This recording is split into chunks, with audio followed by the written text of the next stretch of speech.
The last morning I saw him. I don't remember the exact moment my life changed forever. People think there's a single second, a sudden, loud crash in the heart when grief begins. But for me, it was quieter than that. It was like a candle going out in the corner of a room, and you don't even notice at first. You just sense the light has dimmed. I woke up that morning to the faint smell of tea leaves and cardamom. That was my father's scent. Every morning, no matter how tired, no matter how late he had stayed up, he would be in the kitchen before anyone else, making tea for everyone. Not just tea, his tea. Sweet enough to make you smile, strong enough to make you wake up, and somehow warm enough to make you feel safe. I padded into the kitchen, still in my blanket, dragging my feet. "Baba, it's so early," I whispered. He turned around with that half smile that was just a little shy, like he didn't want you to notice how much he loved you. "You say it's early," he replied softly, "but one day you'll wake up and wish you had more mornings like this." I didn't understand what he meant at the time, but I remember the way his voice trembled, as if he already knew something I didn't. We sat at the little wooden table. The table was old, one leg was shorter than the others, so it wobbled whenever you leaned on it. He poured my tea into the chipped cup with the blue flowers on it. No one else was allowed to use that cup. It was mine, and he had made it so warm that the steam curled into my face, carrying that smell I can still remember even now. "Baba," I said between sips, "what would you do if I disappeared one day?" He chuckled, not in a careless way, but in the kind of way that hides 1,000 unspoken fears. "I'd search for you everywhere," he said. "Even if I had to walk into the sea, I'd find you." I didn't know why I asked that question. Maybe children ask strange things when they sense a storm coming, even if the sky still looks clear. Later that morning, he left for work. It wasn't supposed to be anything special, just another Tuesday. But before leaving, he stopped in the doorway. He looked back at me. Not a quick glance, but a long, searching look, like he was memorizing my face. And then he said something I didn't expect. "Take care of your mother if I'm not around." I laughed at him. "Baba, you're acting weird. You're not going anywhere." He smiled, but it wasn't a happy smile. It was soft, almost sad. Then he stepped out and closed the door. I didn't know that was the last time I would see him alive. The door that wouldn't open. It was almost noon when the knock came. At first, I thought it was just a postman, but the knock wasn't normal. It was loud and hurried and desperate. The kind of knock that makes your stomach twist before your mind catches up. I opened the door, and there they were, two men from Baba's factory. I'd seen them before, but I had never seen their faces like that. One of them wouldn't look at me at all. The other kept swallowing hard, like the words were too sharp to let out. "Is your mother home?" one of them asked. I told them she was in the kitchen. They stepped inside without waiting. I felt the air change the moment they crossed the threshold. From the kitchen, my mother's voice floated in light, casual. But when she saw them, it was like someone had poured the sky out of her. Her smile fell. Her hands froze, still holding the wet plate she had been washing. And then she just knew. I didn't understand yet. I stood there, my hands gripping the doorframe. The words came slowly, like they were afraid to be heard. There was an accident at the site. Your father, the man's voice cracked. He couldn't finish, and somehow the silence after those words was louder than anything. I felt my knees give way, not like in the movies where people fall beautifully, no. It was ugly. I collapsed, my palms hitting the cold floor. It felt like the earth had tilted and I was sliding off. My chest hurt so much, I thought I might not be able to breathe again. Mama made a sound I had never heard before. It wasn't a scream. It wasn't a cry. It was something from deep inside her, an animal sound. Like her soul was tearing apart right there. They tried to explain what happened. Some machine had failed. There was a fall. No one could reach him in time. The words blurred together. I heard nothing.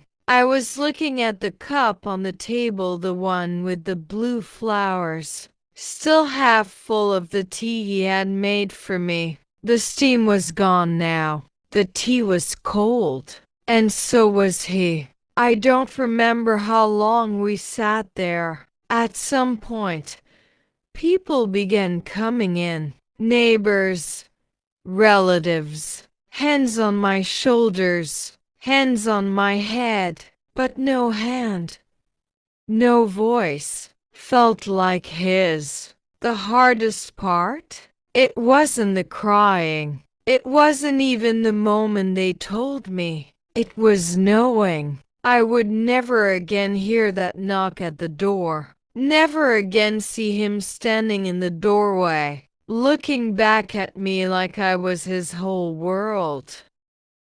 The day we put him in the ground, the morning of the funeral was too bright. The sun felt wrong, almost disrespectful. How could the world shine when mine had turned black? I woke up in clothes I didn't remember wearing. At some point during the night, someone must have changed me. The house smelled faintly of incense and grief.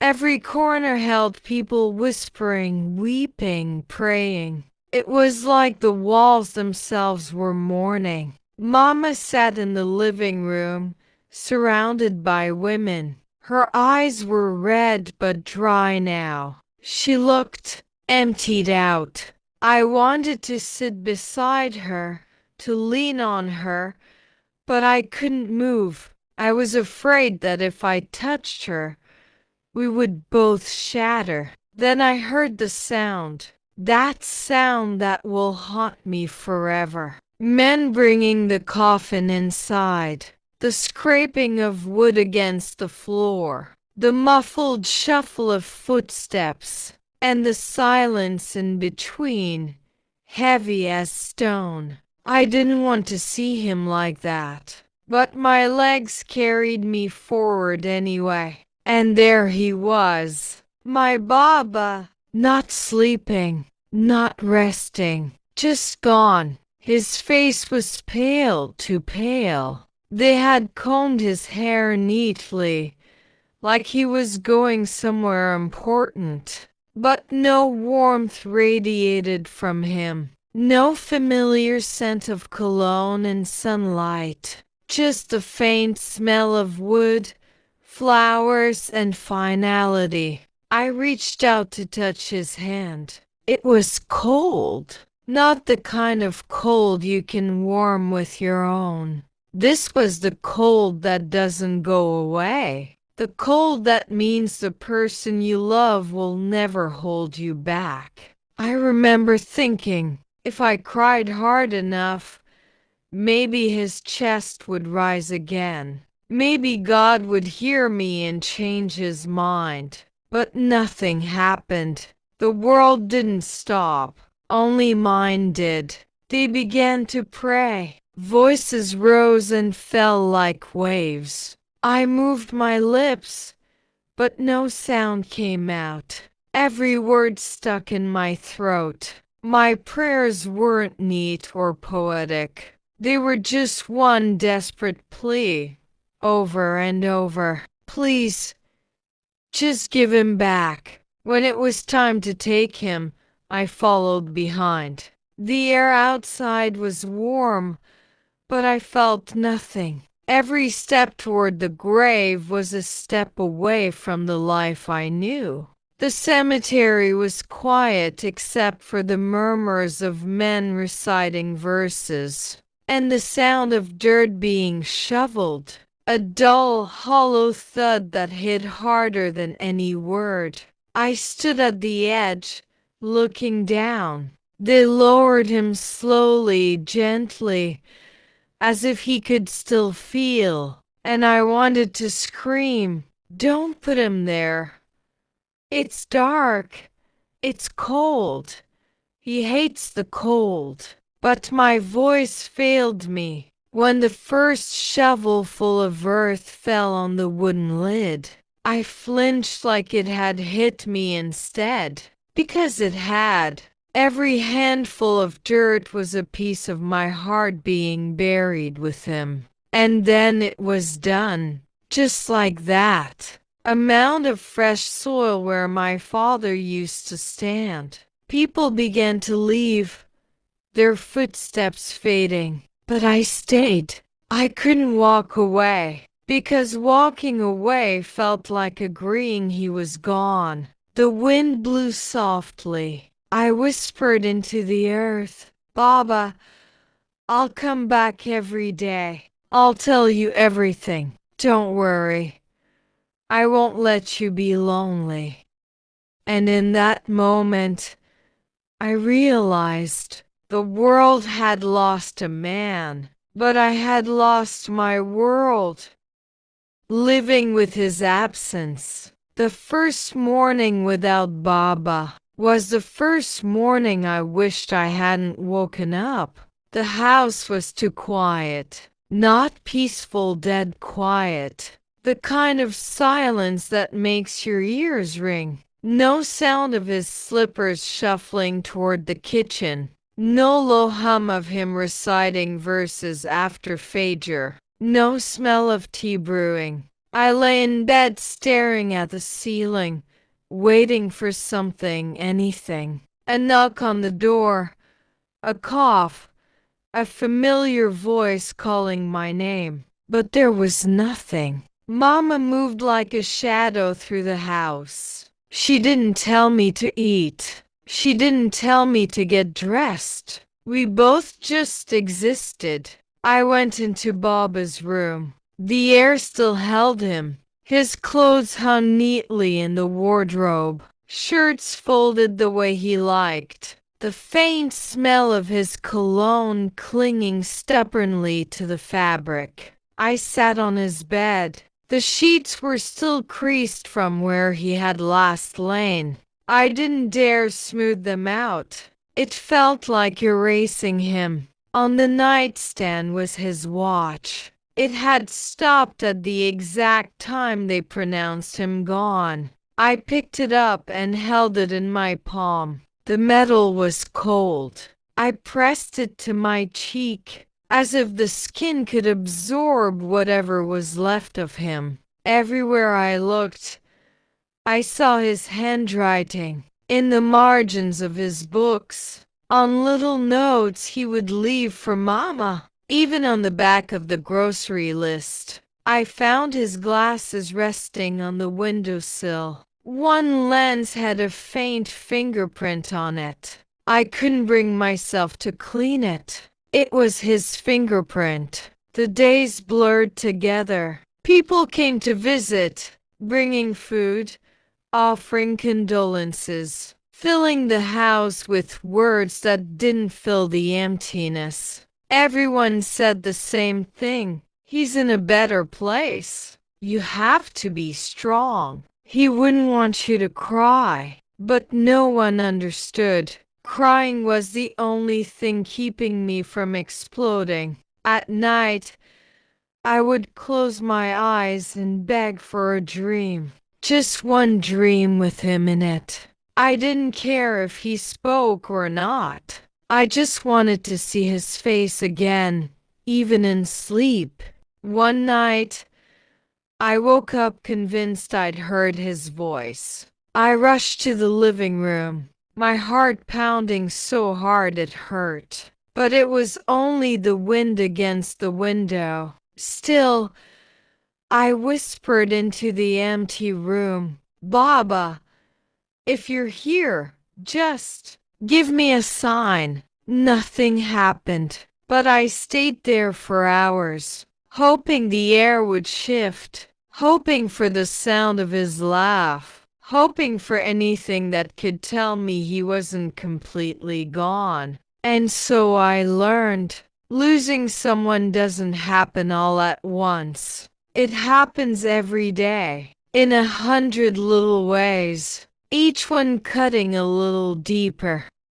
Every street feels like him. They say time heals. I think time just teaches you how to carry the pain without letting it crush you. But it never goes away. I tried to go out for the first time since Baba left. The air outside felt strange, like the world had no right to go on without him. People laughed, cars honked, shopkeepers called out to customers, and I wanted to scream at them. Don't you know he's gone? How can you just go on like nothing happened? The first place I passed was the corner tea shop. Baba loved that place. Every Sunday, he'd take me there. He would order chai for himself and hot milk for me, and we'd sit outside watching people pass by. He'd always tell me little stories about strangers, turning them into characters, guessing where they were going, making me laugh until my stomach hurt. Now the tea shop smelled the same, looked the same, but the chair he always sat on was empty. I couldn't even look at it. I walked faster. At the market, every stall reminded me of him. The fruit seller called out to me, "Where is your father today?" I couldn't answer. I just shook my head and moved on. In the park, the bench near the fountain was our spot. Baba used to feed the birds there, telling me, "Always leave the world with more than you take." Today, there were no birds, just a bench waiting, and me, unable to sit because my chest felt too heavy. Even the bus stop hurt. We used to stand there together, him carrying my bag when I got tired, making silly faces to make me laugh. Now, when the bus pulled up, I almost expected him to step off and say, "Come on, let's go home." The worst was passing his favorite bookstore. Baba loved books like some people love oxygen.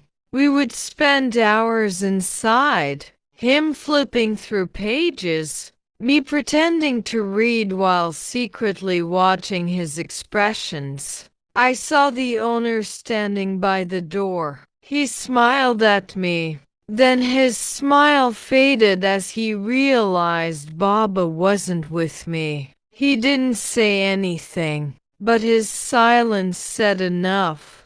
I went home that day feeling like the whole city had turned into a museum of memories. Every street, every shop, every corner was a photograph I couldn't escape.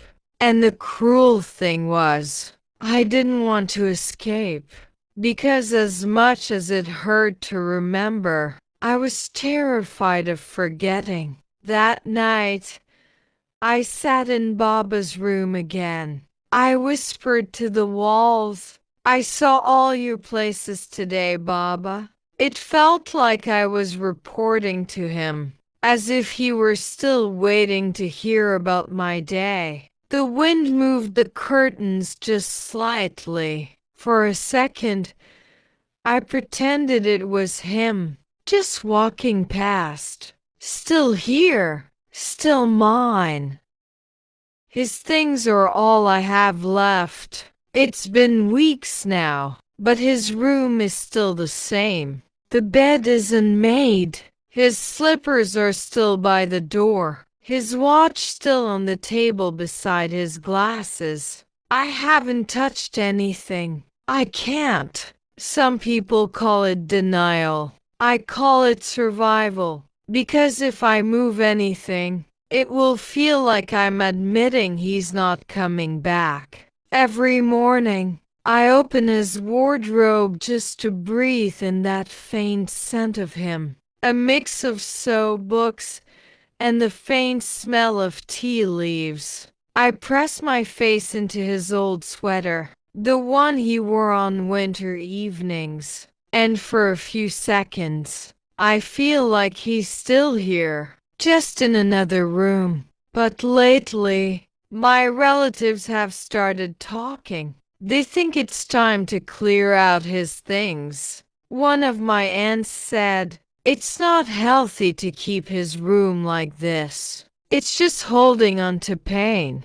I wanted to scream. How could they not understand? His things are not just objects. They are pieces of him. The pen he used every day. The cup with the tiny crack that he refused to throw away. The old worn-out shoes that carried him through years of life. If I let them go, it will be like erasing him. One evening, I heard my cousins in his room without asking me. They were packing his books into boxes. Something inside me snapped. I rushed in, grabbed the box from their hands, and shouted, "Put everything back!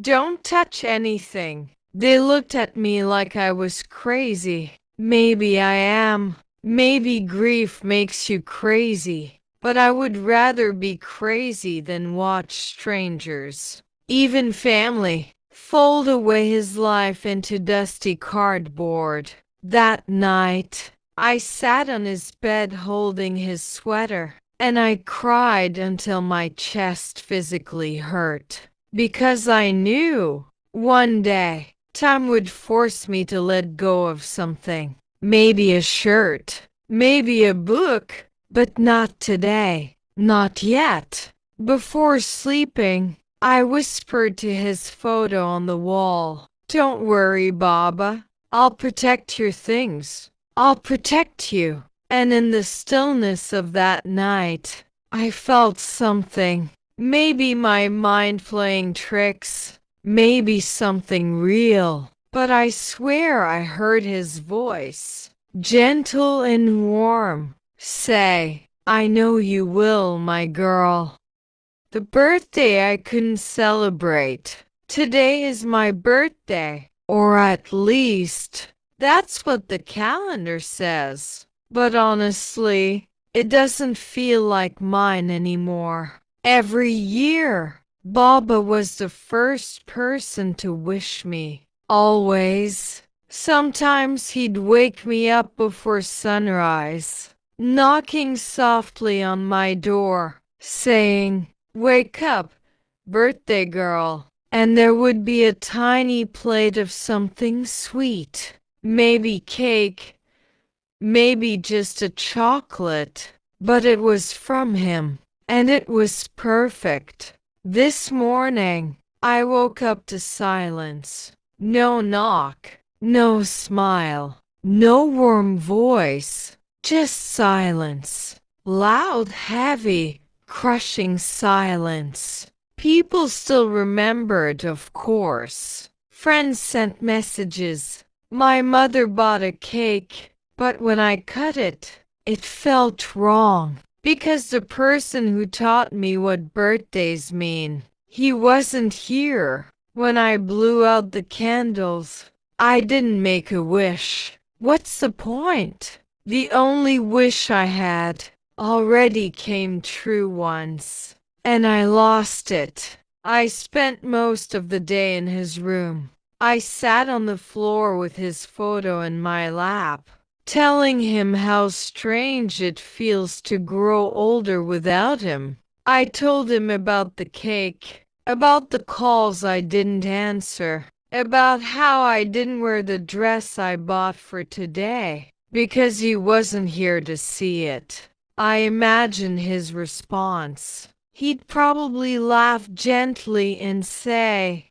"Why so dramatic? I'm still watching you, silly girl." And then he'd hand me a small gift, something simple but meaningful, like a book with a note inside, or a pen he knew I needed. By evening, people tried to cheer me up, but I could feel their pity, and I hated it, because grief isn't a mood you can lift with balloons or cake. It's a hole, deep and endless. And today, I was staring right into it. When the house got quiet, I lit a single candle by his photo, not for my birthday, but for him. And I whispered, "Baba, thank you for every birthday you gave me. I'll keep them all safe in my heart.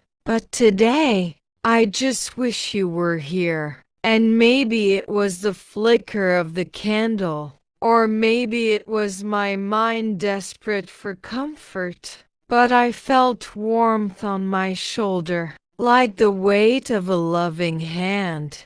And for one brief moment, I believed it was him. The letter I wasn't meant to read yet.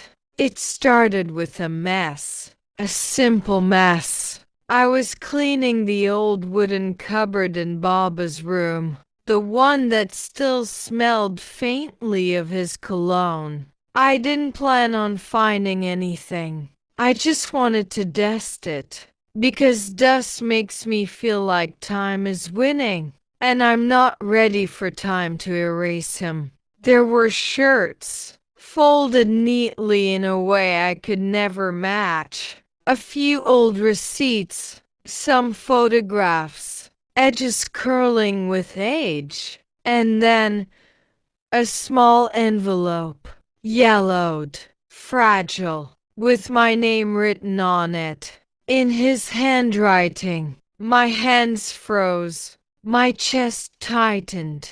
I sat down right there on the floor. The envelope was sealed, but something told me it wasn't just any letter. I stared at it for a long time. Part of me wanted to keep it sealed forever, just to pretend I had something still waiting for me from him. Another part of me needed to know. Finally, I tore it open, careful not to rip the paper inside. His handwriting danced across the page, slightly messy, but familiar like home. "My dearest daughter, if you're reading this, then maybe I am no longer there to tell you these words in person. I hope that's not the case. But life is unpredictable, so I wanted to leave this for you. First, I need you to know that you were my greatest joy. From the moment you opened your eyes, you changed everything. You gave my life meaning far beyond work, beyond routine, beyond anything I thought I understood about love. I know life won't always be gentle. There will be days you will feel alone. There will be nights you will cry into your pillow. And maybe, when those days come, you'll wish I was there to hold your hand. And even if I'm not there physically, I need you to believe something with all your heart. You will never be without me. I will be in the sound of rain you love so much, in the scent of the flowers you always stop to smell, in the quiet strength you have when you think you can go on. That strength, that's a part of me living inside you. When life feels heavy, read this letter again. And remember, my love for you has no ending. Not in this world, not in the next. Always. Baba. I don't remember when the tears started, but they didn't stop.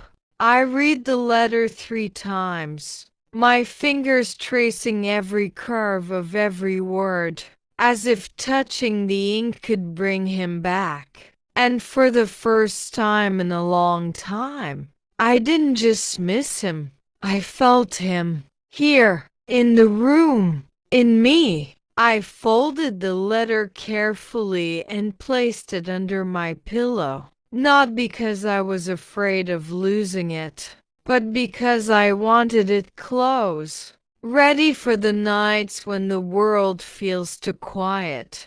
And I realized something. Maybe I wasn't meant to read it yet.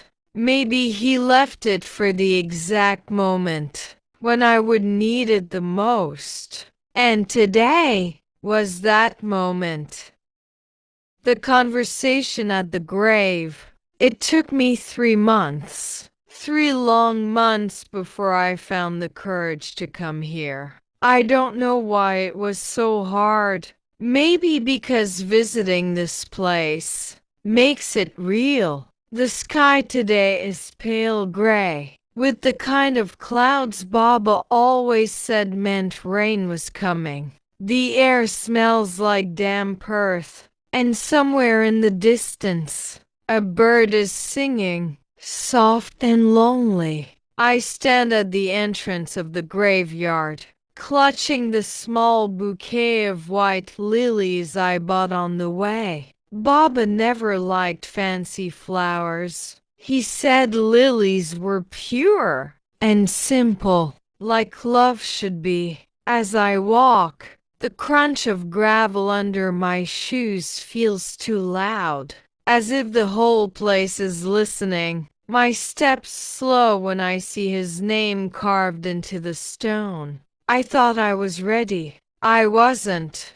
Hi, Baba. The words catch in my throat. It feels strange, talking to the ground. But deep inside, I know he hears me. I kneel down and place the lilies in front of the stone. The marble is cold under my fingertips. I trace the letters of his name, remembering how he used to sign it at the bottom of my school report cards. With that same proud smile. I found your letter, I whisper. It broke me, but it also saved me. I don't know how you knew I'd need it now, but you did. You always knew. The wind picks up, rustling the leaves around me. For a moment, it feels like the wind is answering. I'm sorry I didn't come sooner,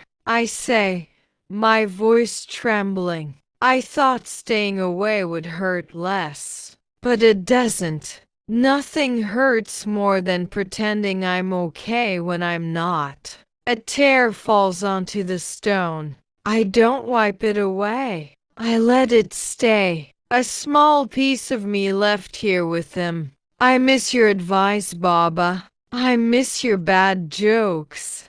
I even miss the way you'd scold me for leaving lights on in the house. I miss all of it. and I'd trade everything to have just one more day. My voice cracks, and I press my forehead to the stone. The coolness seeps into my skin, but I keep talking. I'm trying to be strong, like you taught me. But sometimes, being strong feels like the hardest thing in the world. And I don't know if I'm doing this life thing right without you. The clouds shift, and a small beam of sunlight lands right on the grave. I close my eyes. Maybe it's nothing, or maybe it's his way of telling me, I'm here. I take a deep breath. I promise I'll visit more. I promise I'll keep living the way you wanted me to. And I promise I'll never let your memory fade. I stand up slowly, brushing the dirt from my knees. The lilies look small against the stone, but they're bright, just like the way he made my world feel. As I turn to leave, I whisper one last thing, not to the grave, but to the air, to the sky, to wherever he is. I love you, Baba, always. And in the quiet that follows, I swear I feel it. A love that's still here, stronger than time, stronger than death. The promise I made, it's strange how one conversation, even with someone who's no longer here, can change everything. After I left the graveyard that day, I didn't go home. I wandered the streets for hours, my mind replaying his words from the letter, his voice from old memories, and the warmth of that sunlight on his grave. Baba always had one dream he never got to finish. He wanted to open a small library. Nothing fancy, just a place filled with books for anyone who couldn't afford them. He believed stories could heal people, the way they once healed him. When I was a kid, I remember him saving small coins in an old tin box. He'd say, "This is for the library." I used to roll my eyes because I thought it would never happen. And now, I can't stop thinking about it. That night, I sat in my room with that old tin box on my lap. It was still here, still heavy with coins.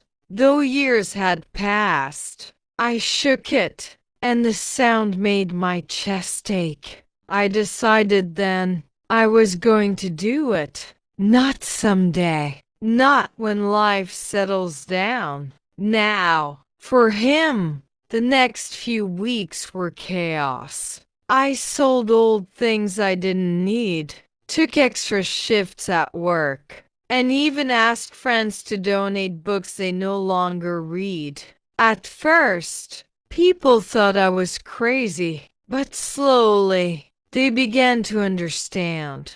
One afternoon, I was standing in a small, empty shop I'd managed to rent. The walls were bare, the floor creaked, and dust hung in the air like it had been waiting for someone to notice it. I could almost picture him here, walking between shelves, smiling like he always did when he found a rare book.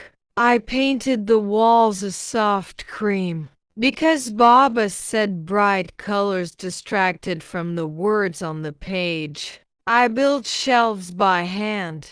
My hands blistered, but I didn't care. Every nail, every brush stroke felt like I was building a bridge back to him. The day we opened, only 5 people came, but I wasn't disappointed. I was proud, because I knew, even if it was just one person who found comfort in those books, it would be worth it. A little boy came in that day. He couldn't have been more than 7. He looked at the books like they were treasure. When I told him he could borrow any he liked, his eyes lit up. He picked a small, worn-out storybook and hugged it to his chest. In that moment, I felt it, the same warmth I felt at his grave. Like he was here, like he was proud. I locked up late that night, standing in the middle of the shop. I whispered into the quiet, "Baba, we did it." And I swear, I could almost hear his laugh and the creak of the floorboards. When the storm came, for a while, the library felt like a living thing. Every morning, I'd unlock the door, and it would greet me with the soft smell of paper and wood. Children's laughter would echo through the shelves. An old man would sit by the window, turning pages as if they were turning back time. I thought, maybe this was it. Maybe I'd finally found my place in the world. But life, as always, has a way of testing you right when you think you're safe. It started with a letter. A plain white envelope slipped under the door. Inside was an official notice. The shop rent was going up.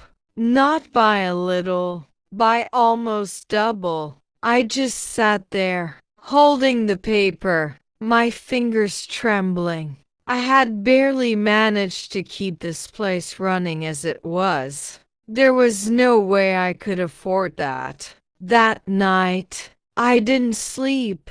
I sat at the kitchen table, the letter in front of me, and I talked to him, like I always did when I didn't know what to do. "Baba," I whispered, "I built this for you, but I don't know if I can keep it. I don't want to lose it. I can't lose it." The next morning, I opened the library anyway, because if this was going to be the end, I wanted to spend every last moment with it. But word travels fast in small towns, and somehow, people found out. The old man who read by the window every afternoon came to me with a folded envelope. Inside was a small amount of money. "From me and the boys at the cafe," he said. "The young mother who always came in with her little girl brought me a jar filled with coins. From my daughter's piggy bank," she told me, smiling through tears. Day after day, people kept coming. Some brought books, some brought flowers, some brought nothing but their time. But all of them brought hope. We organized small events, story nights, poetry readings, even a bake sale in the park. I never knew how much this little library had meant to people until that moment. And slowly, we raised enough, not just to pay the rent, but to buy the building outright. The day I signed the papers, my hands were shaking. I looked at the blank line where my name was supposed to go, and for a moment, I almost wrote his name instead. When the deal was done, I walked back to the library, stood in the doorway, and let the sunlight pour over me. "We made it through the storm, Baba," I whispered, "and I think maybe we're stronger now."